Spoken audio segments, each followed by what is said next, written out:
¿Cómo interpreta usted esta sentencia? Fausto, buenos días, bienvenido. Buenos días, un saludo cordial, estimado David, amigos que nos observan y nos escuchan.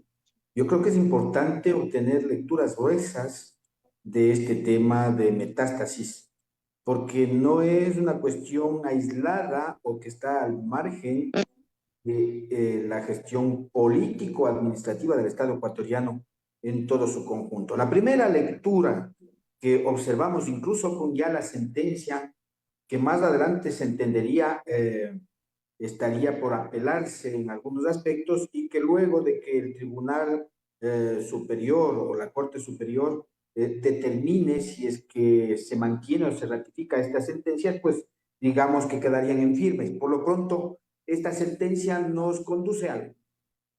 La primera lectura gruesa, a mi juicio, es cómo es que el narcotráfico logró introducirse en una diversidad de instituciones para desarrollar sus cometidos. Y sus cometidos principalmente para manipular la función judicial en el país, capaz de liberar y dejar, digamos, abierto el paso a Leandro Norero y todo su equipo de narcos, ¿no es cierto? Porque a la final, cuando nosotros analizamos todo el entorno, el desenvolvimiento de los argumentos de la propia fiscalía, tiene que ver con que Leandro Norero estaba preso y había que liberar, digamos, a sus propiedades, sus parientes de la cárcel, a él mismo como tal, el manejo de los centros de penitenciarios en el país, el tema de permitir o facilitar o generar facilidades para el tráfico de estupefacientes, el lavado de dinero, es decir, todo un proceso de contaminación interinstitucional. Y aquí viene el tema, ¿no es cierto? Se contaminó quizá el Poder Ejecutivo o el gobierno central general durante mucho tiempo. Se contaminó la Corte de Justicia, así como también el Consejo de la Judicatura. Se contaminó el legislativo, recordemos a Ronald Aleaga, que forma parte de todo este proceso y que está incluso vinculado a los otros dos casos más fuertes de política y narcoestado en el país. Se involucró a la fuerza policial, se involucró a la fiscalía, se involucró a abogados, se involucró a periodistas, se involucró a sectores que de una u otra forma tenían relaciones con la acción tanto política e institucional del Estado y las relaciones con el narco Leandro Norero. Es decir, esa es la primera lectura que nosotros debemos de entender porque de ella se desprende el otro elemento. El resultante de las declaraciones o de lo investigado durante el caso Metástasis genera otros procesos como purga, como la plaga, ¿no es cierto? Y que también debe tener una relación, aunque no tan cercana, digamos como se podría decir, ¿no? Prima hermana, el caso de el encuentro, que también ya ha sido juzgado y ha sido sancionado. El otro elemento o la otra lectura, estimado David, que yo podría establecer es de que aún no considero de que se haya, digamos, escudriñado mucho en el tema no solo de la vinculación del narco a las funciones del Estado, sino que aún hace falta sacar mucho más e investigar de mejor forma, porque el tema, por ejemplo, del lavado de activos que se desprenden de este caso de Metástasis aún no ha sido esclarecido. Si bien en los últimos tiempos se anunció que a 2 o 3 empresas han sido intervenidas en el ámbito del lavado de activos, pero creo yo de que hace falta mucho por entender y comprender cuáles son esas relaciones y vincular a esas empresas que están desarrollando el lavado de activos. Y adicionalmente a eso, todavía no se ha generado un proceso de investigación para investigar la corrupción de la corrupción. Me explico. Hemos investigado o se ha investigado en el país temas de narco en el Estado, pero no se ha investigado aún temas relacionados desde el narco con corrupción desde poderes políticos para liberar, ¿no es cierto?, para sobreseer, para dejar en libertad a otros corruptos políticos. Entonces, fíjese usted cómo es que en el Estado ecuatoriano, incluso desde el punto de vista internacional, en el contexto inglés, por ejemplo, cómo es que uno de los medios de comunicación ya ha dado un calificativo al Estado diciendo de que es el nuevo narcoestado en Latinoamérica y en el mundo. Entonces, esas lecturas son las que nos complican a nosotros como país. Sin embargo, es gratificante que de una u otra forma ya algunos elementos hayan sido sancionados de 3 a 10 años, ¿no es cierto? Algunos con procesos abreviados, otros con procesos completos,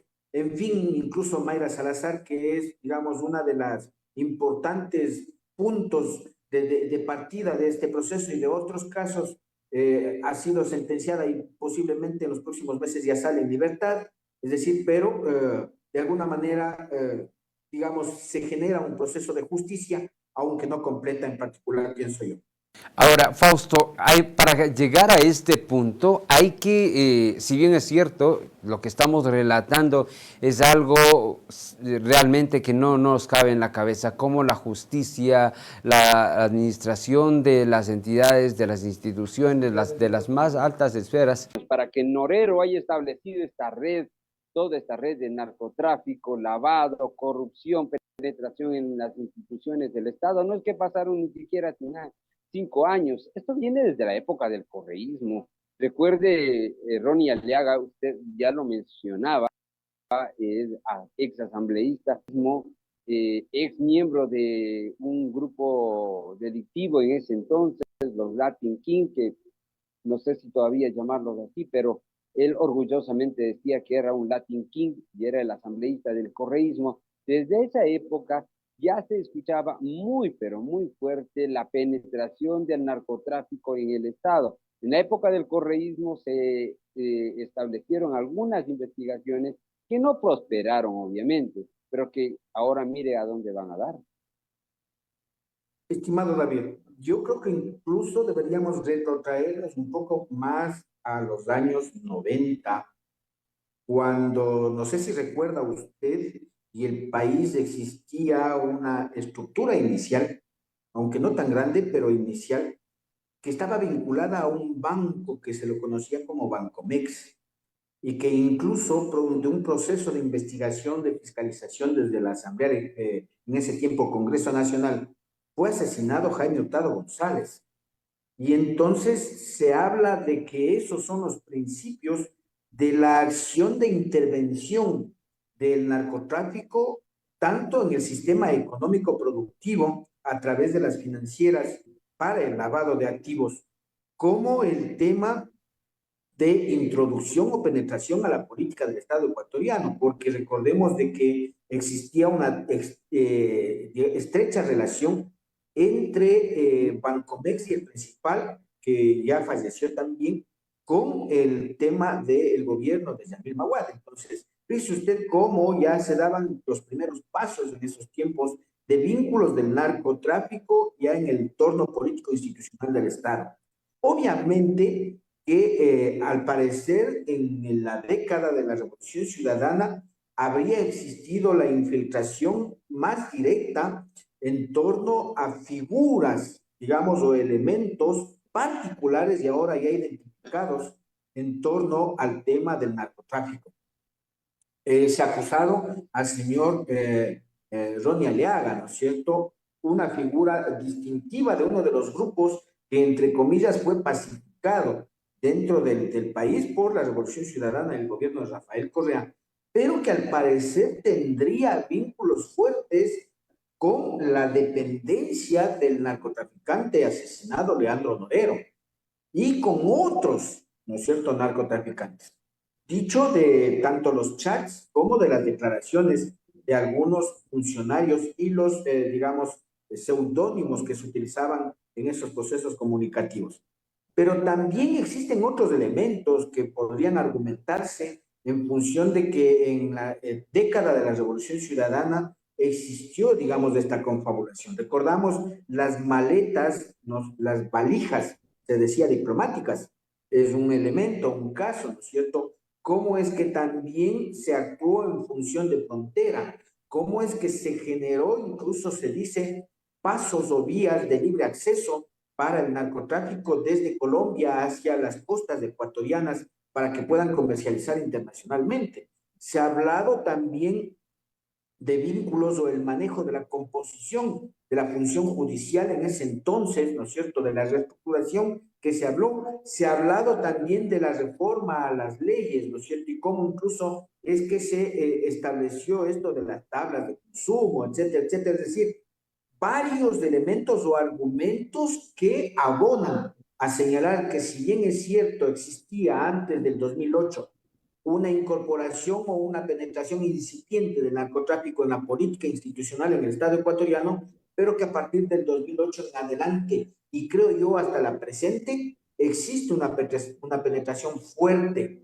Yo no creo que solamente podemos contabilizar que durante los 10 años de la revolución existió esta penetración. Al contrario, se profundizó en los 10 años de la Revolución Ciudadana, pero a partir del 2017 en adelante, digamos, se fraguó de mejor manera algunos componentes, de tal manera que creció tanto que no pudieron controlar o limitar la visibilidad de las acciones del narcotráfico en la institucionalidad del Estado y por tanto entonces tampoco pudo la Fiscalía ocultar y obviamente desarrolló el proceso de investigación desde el 2022 en adelante, capaz de que generó la consecución ahora de estos tres casos importantes, Metástasis, Purga y La Plaga, y de otros como el Encuentro, otro que había en función de el impedimento al desarrollo de la justicia, y seguramente hay otros que se están desarrollando y esperemos, sobre todo este que yo señalo, del lavado de activos que tiene que profundizarse.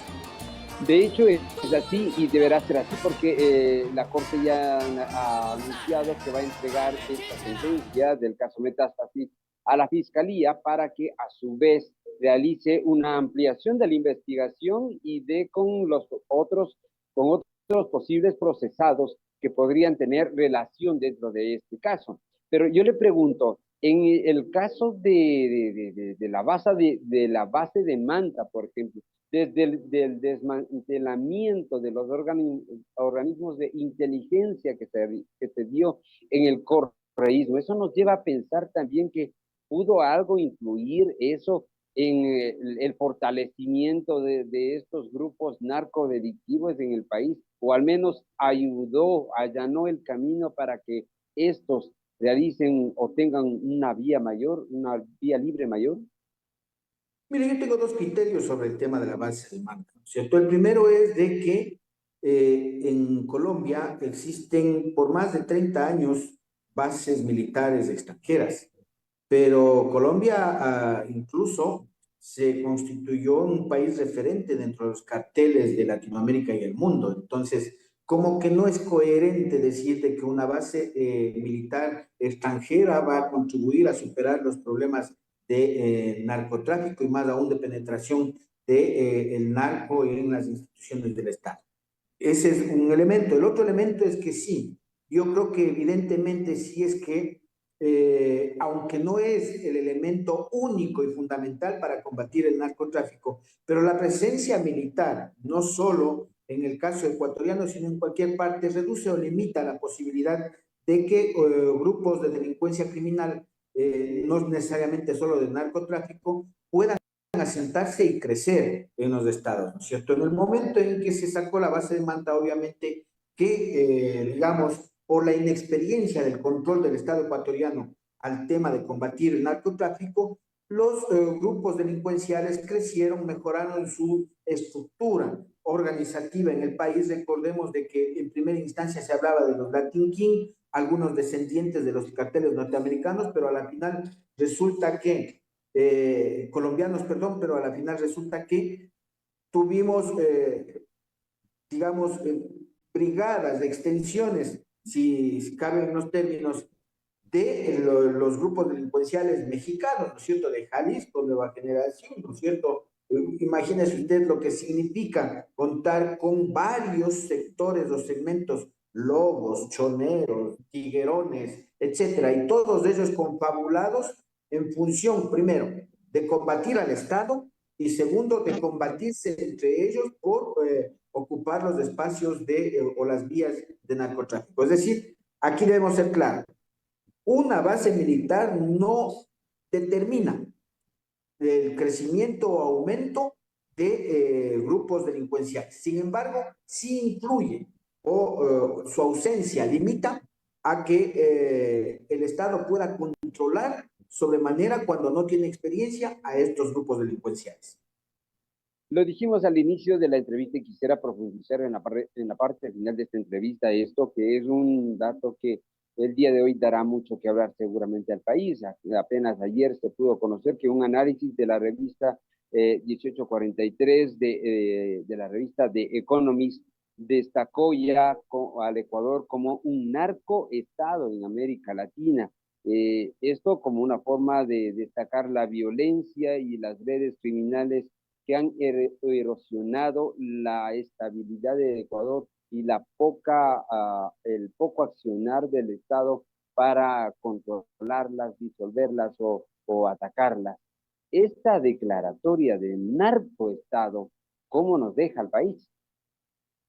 Miren, yo creo que es muy sencillo entender la interpretación de este diario, ¿no es cierto?, de este informativo, porque es europeo y porque se entiende que ellos están haciendo un análisis sobre la base de las toneladas de drogas, no solo que antes del 2022 se desarrollaban, sino que hasta la actualidad se ejecutan, sobre todo con dirección a España, Bélgica, Holanda, que son quizá los países más atractivos para el desembarque de estos contenedores que llevan droga en su interior. Entonces, yo creo que hay que entender un poco esa valoración que tiene este medio de comunicación al decir que el Ecuador es el narcoestado. ¿Por qué? Porque cuando no se combate de origen la problemática implica de que el Estado está formando parte de una u otra manera en calidad de cómplice o encubridor, por lo menos, de lo que está sucediendo.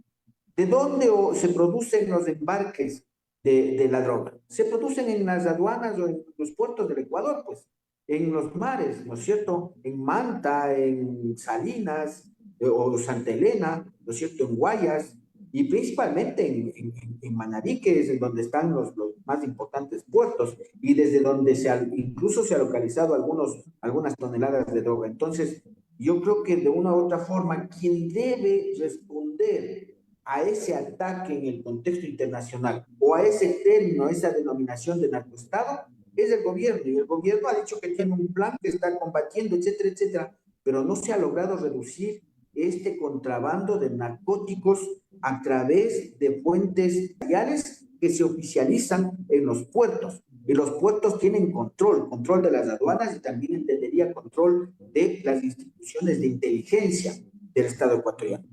No es solamente, y no podemos mirar el hecho de que se diga de que hay narcoestado porque ha habido un proceso metástasis o plaga o purga. No, es fundamentalmente porque el Estado ecuatoriano no está interviniendo de forma adecuada en el control de comercialización de narcóticos, sobre todo porque también el Estado se funcionaliza y forma parte de complicidad con el lavado de dinero y con legitimar el funcionamiento de empresas que solo sirven de pantalla, de cartel para el desarrollo de actividades ilícitas. Por eso es que yo le decía a usted, no es que hemos terminado con la investigación en metástasis y hasta ahí llegó. Hace falta escudriñar quiénes están como empresas y tras de esas empresas, incluso que pueden haber políticos, incluso que pueden haber asambleístas, gobernantes actuales, ¿no es cierto? Que no me refiero al presidente de la República en particular, pero sí creo que pueden estar vinculados en las entidades de Estado y de gobierno muchos de estos elementos que están entonces ocultando y desarrollando acciones ilícitas de narco a través de esas empresas fantasmas que se han creado. Por ello es que yo creo que es importante establecer un proceso integral de intervención que no sea solamente el tema, y este es un resultante incluso de las sentencias ejecutadas actualmente en caso de metástasis. No podemos quedarnos satisfechos y decir ya fueron presos. sino ahora veamos cómo está el Consejo de la Judicatura, cómo están las cortes, cómo están los jueces, cómo está la fiscalía, cómo se ha reestructurado la Policía Nacional, el SNAI, qué se ha hecho con el SNAI. Se dice que están moviéndose piezas dentro de los centros penitenciarios, pero no se ha dado una información clara y transparente en torno a qué se está haciendo con la reestructuración de estas instituciones y la reinstitucionalización de estas instituciones. Gracias, Fausto, por haber aceptado esta invitación y por compartir con nosotros este análisis. Muy amable. A usted, muchas gracias a la gentileza.